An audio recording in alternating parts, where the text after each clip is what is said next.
There's a beautiful way of saying, if you want to honor your God, take care of anyone in need. And I'm about to recite it. The gentle but scrupulous command as attributed to Christ in the King James Version of the Bible. Inasmuch as ye have done it unto one of the least of these, my brethren, you have done it unto me. A Peace Corps all their own, reported by Robert Pierpoint, is our Easter offering.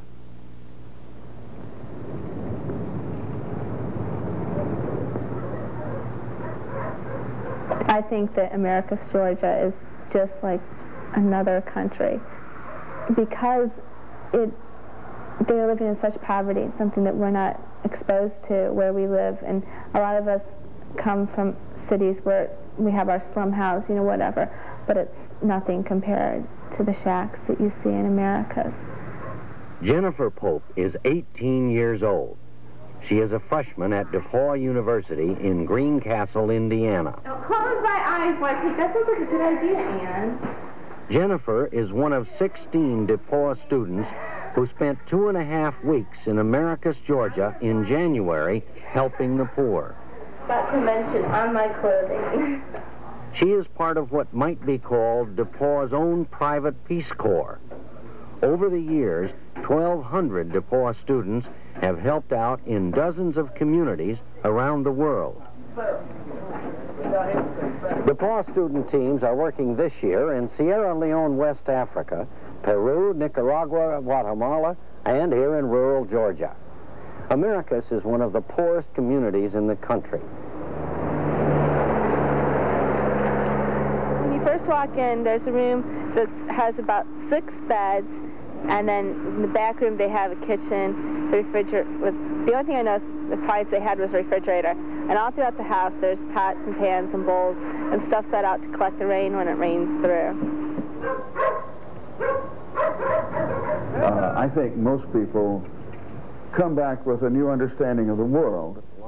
Fred Lamar, DePauw's Methodist chaplain, is the driving force behind the work program. One of the things that we don't realize is that 85% of the people in the world are barefoot, hungry, and live in a one-room, mud-walled, dirt-floored hut.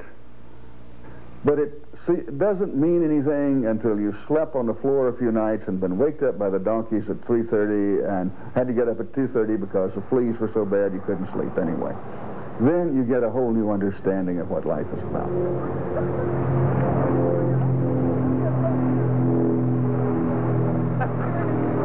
A lot of times DePauw students they're mostly upper middle class students, and they haven't ever experienced people living in poverty, and a lot of them get really nervous. Luann Stanley is 19 years old.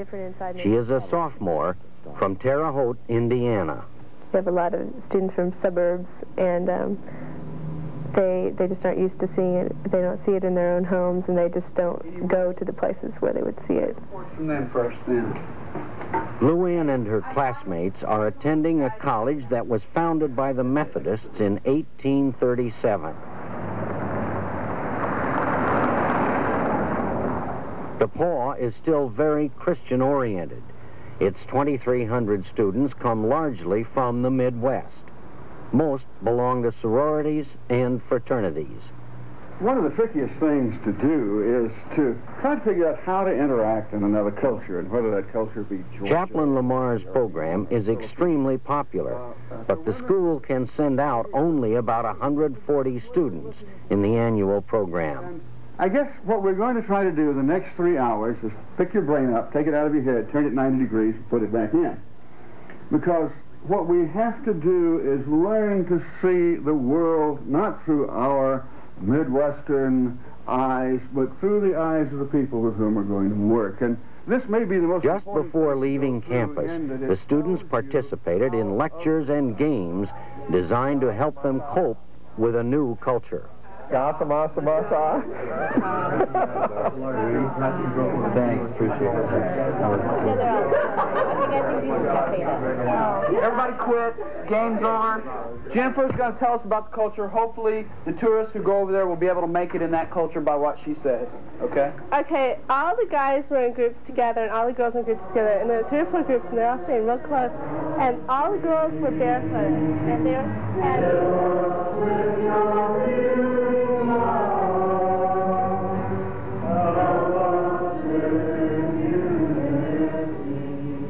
Scott, I send you forth to be a friend of the dispossessed, to be good news to the people of America, and to be a friend of local people everywhere.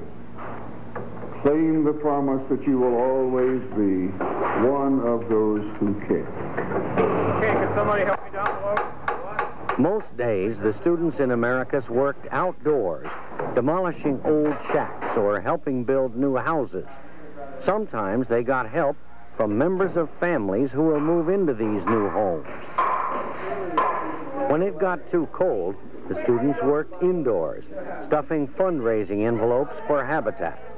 That is the Christian movement that former President Jimmy Carter joined to help build homes for the poor. Habitat is based in Americus and hosts the DePauw program there.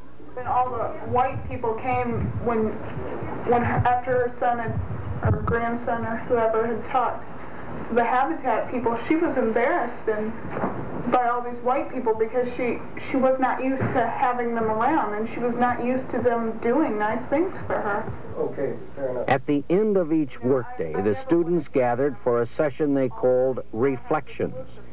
This one came near the end of their Americus experience. You pointed out to Grace, I hope you said, that we're not there just to satisfy our idle curiosity. And that's... What do you think this 2 weeks has taught you? What have you learned? I think that it's taught me to respect people for what they are, because you don't have to have money or an education to be a good person.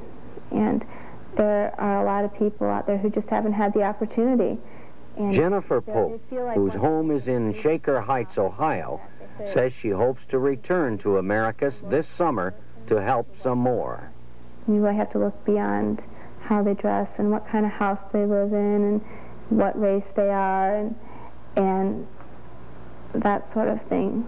That there's somebody inside, and once you talk to the person, they can be really interesting and have something to say to you that you can learn. Still, what we did was only a drop in the bucket, because I was driving around town today on some of the streets that are they're kind of far away from this one that haven't been worked on as much, and there's still so many homes that need help, and I don't know, I just feel like, I need to do so much more, but you can only do so much, I mean, you can be a layperson and do all kinds of things for the community and other people. I feel with this kind of experience, you really, if you go back and don't do anything, if you just go back and say, I've done it, that's it, then you sort of wasted your time here. And I think that if we're ever going to solve some of these problems, it's going to take a lot more commitment than what people are making. And I don't know if I'm willing to make that commitment. It's that's hard to admit to yourself that you're just giving what is easy to give and not what's hard. Yeah.